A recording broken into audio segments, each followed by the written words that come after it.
Perkenalkan, nama saya Vanessa Smita dari Universitas PGRI Madiun, Program Studi Pendidikan Akuntansi, beserta teman saya. Halo, perkenalkan nama saya Tias Ewardani dari Program Studi Pendidikan Akuntansi. Di sini saya akan menjelaskan tentang PSAK 60. Mari kita simak. Ini saya akan menyampaikan terlebih dahulu mengenai PSAK 50 dan 55. Simak videonya ya. PSAK 50 dan 55. PSAK 50 yaitu mengatur tentang penyajian dan pengungkapan instrumen keuangan, sementara PSAK 55 mengatur tentang pengakuan dan pengukuran instrumen keuangan. Tujuannya yaitu untuk menyajikan hasil transaksi dan kinerja keuangan suatu perusahaan ke publik agar mendapatkan kepercayaan pasar dan investor. Tujuan PSAK 50 dan 55. PSAK nomor 50 revisi 2010 memiliki tujuan sebagai berikut, yaitu menetapkan prinsip penyajian instrumen keuangan sebagai liabilitas atau ekuitas dan saling hapus aset keuangan dan liabilitas keuangan. Melengkapi prinsip pengakuan dan pengukuran aset keuangan dan liabilitas keuangan dalam PSAK 55 revisi 2006, instrumen keuangan, pengakuan dan pengukuran, dan pengungkapan informasi mengenai prinsip-prinsip tersebut dalam PSAK 60, instrumen keuangan dan pengungkapan.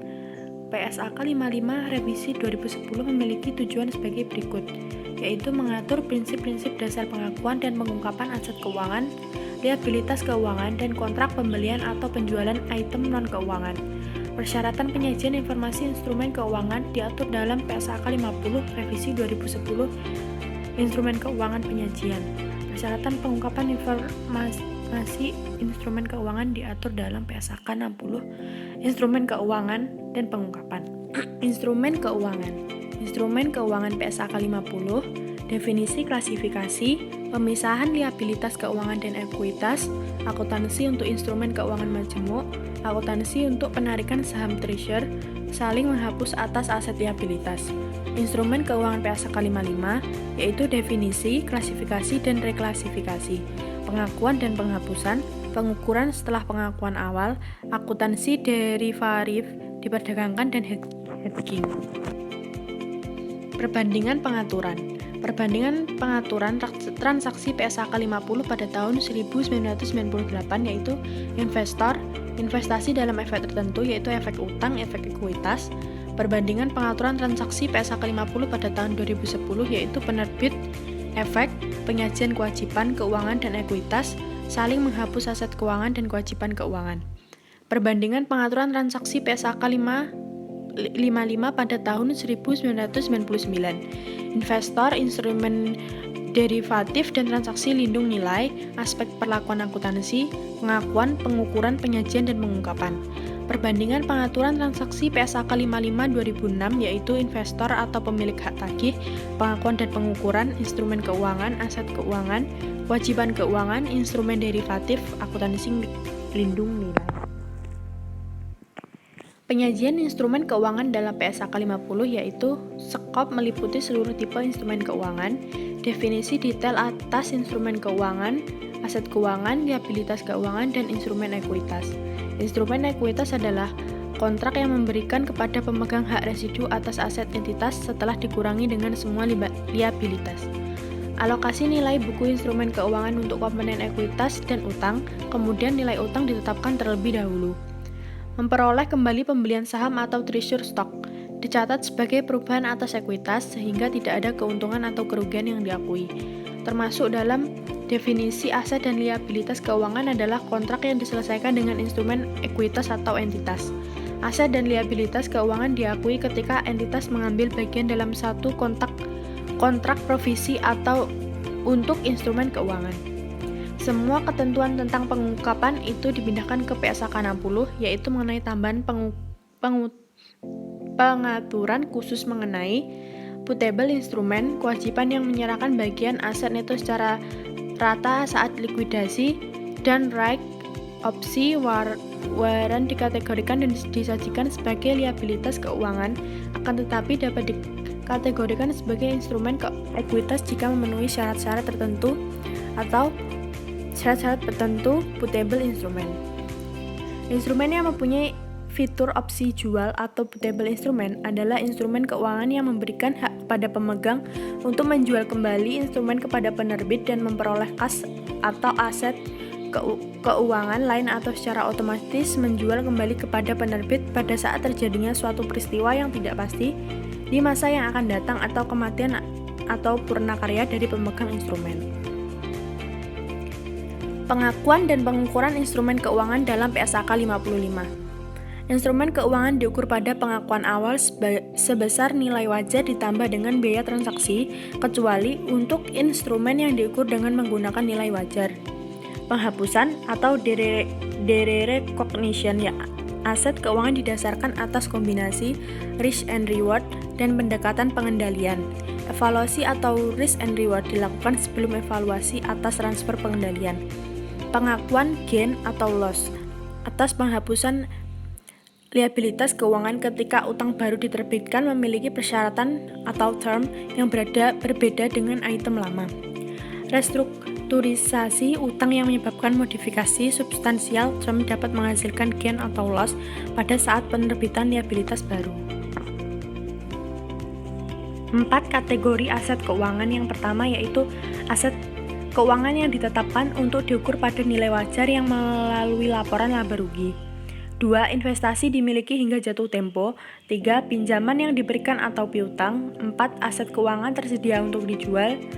2 kategori liabilitas keuangan. Yang pertama yaitu kewajiban keuangan yang diukur pada nilai wajar melalui laporan laba rugi kewajiban lain. 2. Pengukuran aset keuangan dengan menggunakan nilai wajar dalam arti luas. Adanya beberapa dalam praktik mengidentifikasi derivatif majemuk, harga pasar atas aset yang dimiliki atau liabilitas yang akan diterbitkan adalah harga penawaran atau bid price, dan untuk aset yang akan dibeli atas liabilitas yang dimiliki adalah harga permintaan atau asking price.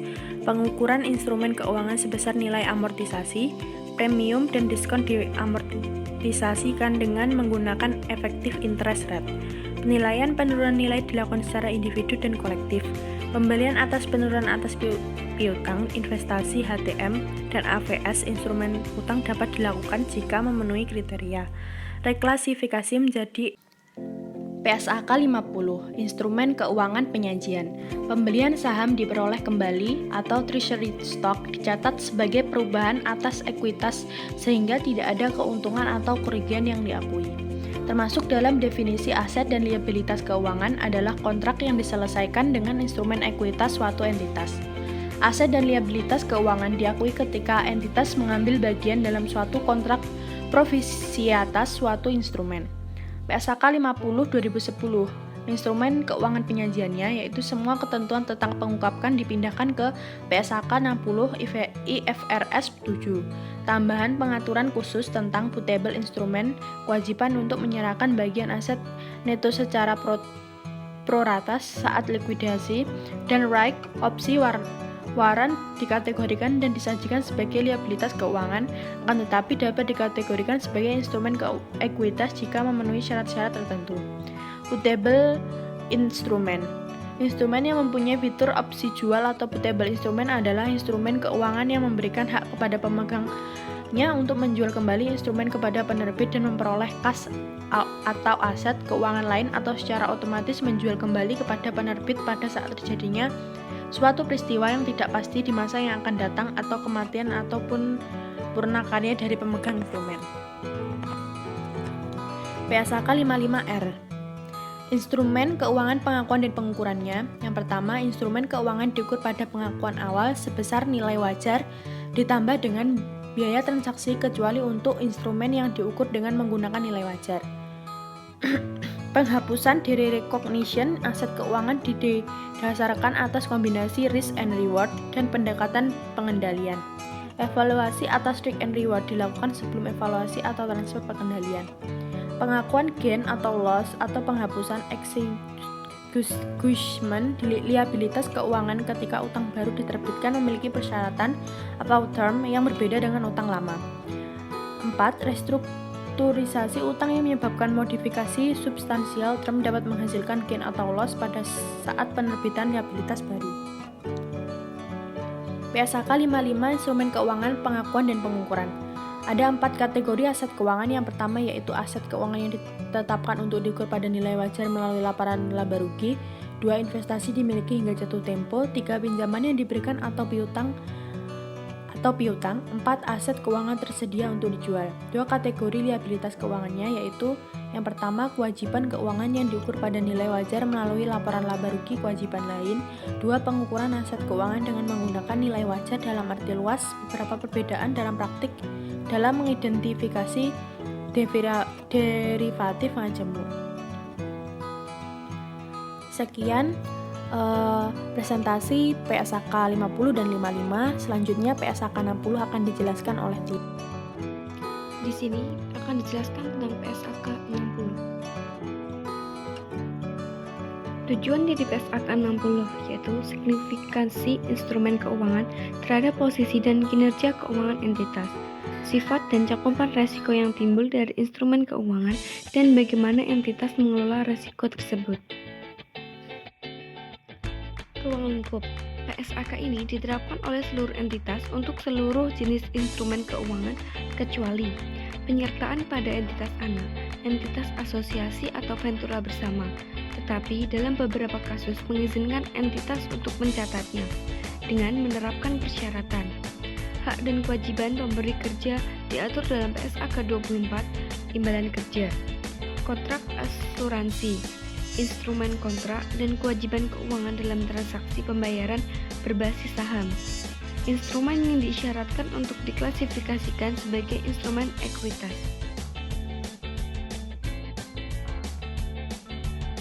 Pada laporan posisi keuangan, kategori aset keuangan dan liabilitas keuangan.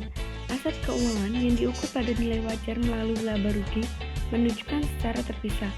Investasi dimiliki hingga jatuh tempo. Pinjaman yang diberikan dan piutang, aset keuangan tersedia untuk dijual, liabilitas keuangan yang diukur pada nilai wajar melalui laba rugi menunjukkan secara terpisah. Aset keuangan atau liabilitas keuangan yang diukur pada nilai wajar melalui laba rugi. Eksposur maksimum terhadap resiko kredit atau piutang pada akhir periode pelaporan, jumlah dari suatu derivat kredit atau instrumen serupa, jumlah perubahan selama periode dan secara kumulatif yang ditentukan, jumlah perubahan nilai wajar dari suatu derivat diukur pada nilai wajar melalui laba rugi. Aset keuangan yang diukur pada nilai wajar melalui penghasilan komprehensif lain, reklasifikasi, saling hapus aset keuangan dan liabilitas keuangan, agunan, akun penyisian kerugian kredit, gagal bayar dan pelanggaran. Pada laporan laba rugi dan penghasilan komprehensif lain, pos penghasilan, beban, keuntungan dan kerugian. Keuntungan dan kerugian neto atas, aset atau liabilitas keuangan yang diukur nilai wajar secara terpisah, aset keuangan tersedia untuk dijual, investasi dimiliki hingga jatuh tempo, pinjaman yang diberikan dan piutang, dan liabilitas keuangan yang diukur pada biaya perolehan diamortisasi. Total penghasilan bunga dan beban bunga untuk aset atau liabilitas keuangan yang tidak diukur pada nilai wajar melalui laba rugi. Penghasilan dan beban imbalan yang timbul dari aset atau liabilitas keuangan yang tidak diukur nilai wajar, dan aktivitas amanah dan aktivitas fidusia.